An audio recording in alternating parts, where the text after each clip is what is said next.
Gara në shtëpinë e Big Brother VIP po hyn në një fazë vendimtare, teksa kanë kaluar tashmë më shumë se gjysma e javëve të këtij edicioni dhe emrat që dikur konsideroheshin thjesht konkurrentë, sot po shihen si lojtarë të fortë me potencial real për të prekur finalen. Mes tyre spikasin Miri dhe Selin, dy banorë që kanë ndërtuar një rrugëtim të qëndrueshëm dhe shumë të komentuar, edhe pse asnjëri prej tyre nuk është shpallur ende finalist. Fakti që kanë arritur deri në këtë pikë pa u larguar nga gara tregon qartë forcën e tyre në lojë. Të dy kanë kaluar nominime, debate të forta, sfida psikologjike dhe momente të vështira, duke dëshmuar se dinë të mbijetojnë në një format ku çdo javë mund të jetë e fundit.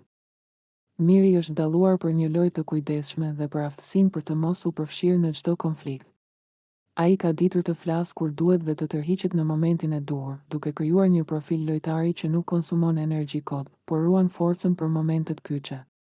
Pikërisht kjo strategji e ka mbajtur vazhdimisht në shtëpi dhe e ka bërë një nga banorët më të respektuar nga një pjesë e publikut. Në anën tjetër, Selin ka sjellë një tjetër dinamik.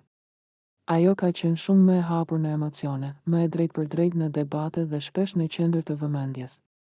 Rrugëtimi i saj është karakterizuar nga ulje ngritje, por kjo e ka bërë më të afërt me publikun, i cili shpesh identifikohet me sinqeritetin dhe reagimet e saj spontane.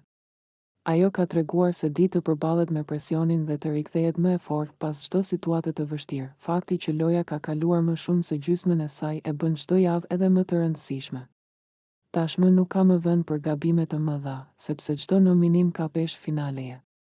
Aleancat po ndryshojnë, strategjitë po riformatohen dhe banorët po fillojnë të mendojnë seriozisht për rrugën drejt finales. Analistët e spektaklit dhe komentet në rrjetet sociale tregojnë se si Miri ashtu edhe Selin konsiderohen si dy nga lojtarët që mund të shkojnë shumë.